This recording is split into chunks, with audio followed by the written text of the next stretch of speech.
জয় ঠাকুর।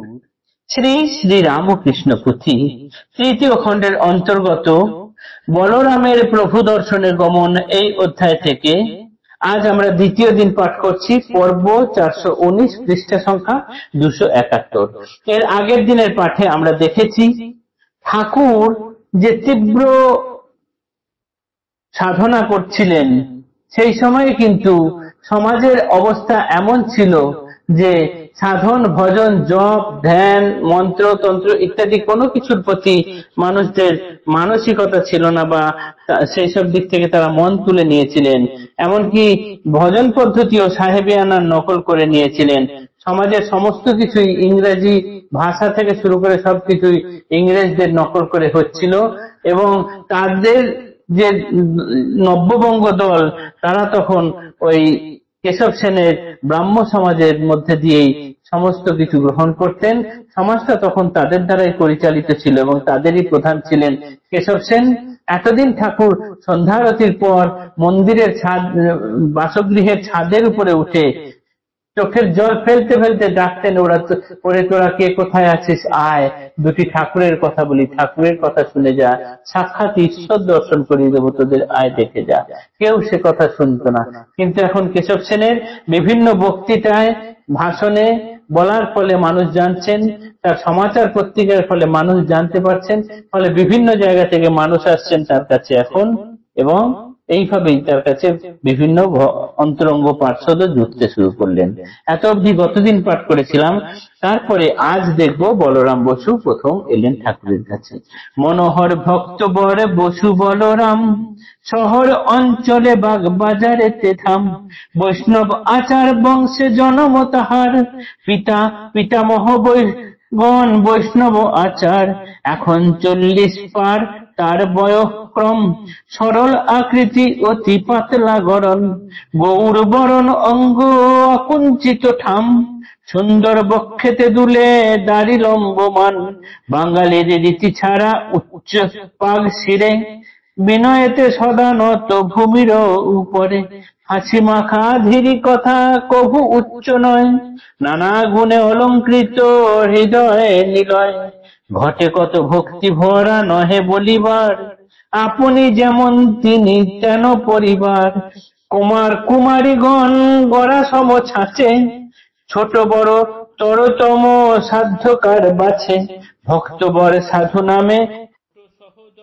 শিশু ভাতৃপুত্র ভক্ত পরম সুন্দর, এই মত হয় তার যারে দেন হরি, ভক্তিমান ভক্তিমতী শ্বশুর শাশুড়ি, 3টি শ্যালক মধ্যে অনুজ যে জন, এবে তার 15 মধ্যে বয়ঃক্রম, সুন্দর গড়ন হাসি সর্বদা বয়ানে, কৃষ্ণ পদের অতিমতি অতুল ভুবনে, স্বভাব সুলভ কিবা আঁখি ঠেরে কথা, পশ্চাতে সময়ে পাবে তাহার বারতা, শুনে রাখো মাত্র বাবুরাম নাম তার, কৃপায় যাহার হয় ভক্তির সঞ্চার, ভক্তের বাজার ঠিক বসুর ভবন, শান্তিময় বৃহৎ দ্বিতল নিকেতন, লক্ষ্মী বিরাজিত গুপ্ত ভাবে সর্বদায়, ভারী ভারী জমিদারি আছে উড়িষ্যায়, রাজসিক ভাব শূন্য যদিও ধন্যপতি,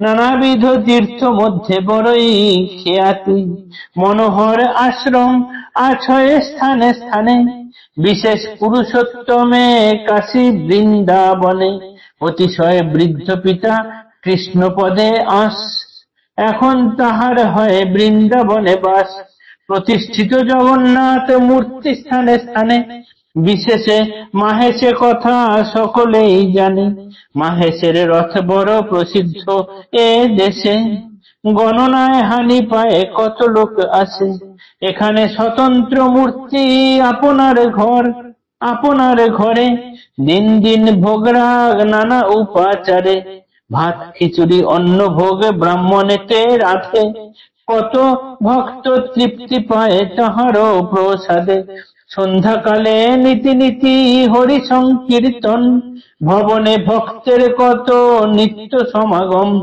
শ্রীপ্রভুর লীলা মধ্যে যত ভক্তে জানি, ভক্ত বলরামে এক অগ্রগণ্য মানি, ভক্ত মধ্যে যদ্যপিও ছোট বড় নাই, বেশি কৃপা যেইখানে তারে বড় গাই।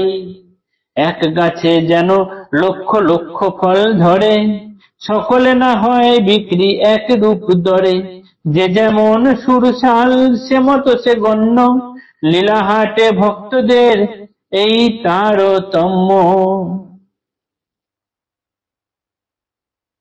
ঠাকুরের কাছে এখন প্রথম এলেন ভক্তবর বলরাম বসু। বাগবাজারে তার বাড়ি। তাদের বংশের সমস্ত মানুষই, পিতা পিতামহ সবাই বৈষ্ণব আচারে আচারী।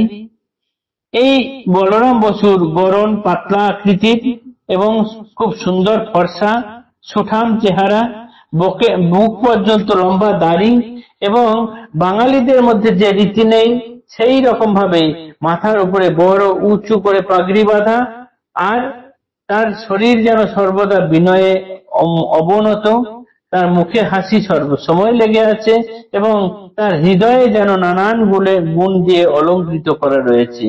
তার ঘটে যে কত ভক্তি ধরে তা বলে শেষ করার নন। তিনি যেমন গুণবান, তার পরিবারও সেরকম, তার সন্তানগণও সেই রকম ভাবেই তৈরি, এবং এর মধ্যে কে বড় কে ছোট সেটি বলা যেন যায় না। এবং তার হরি যাকে দেন তাকে যেন হরি সবটাই ভর্তি করে দেন। তার জন্যই এই বলরাম বসুর শ্বশুর শাশুড়িও যথেষ্ট ভক্তিমান এবং ভক্তিমতী। এর মধ্যে তার যে ছোট শ্যালক আছেন তার কথা আমরা পরে পড়ব, শুধু এখন এটুকু শুনে রাখি, তার স্বভাব খুব সুন্দর এবং চোখ দিয়ে সর্বদা যেন কথা বলছেন।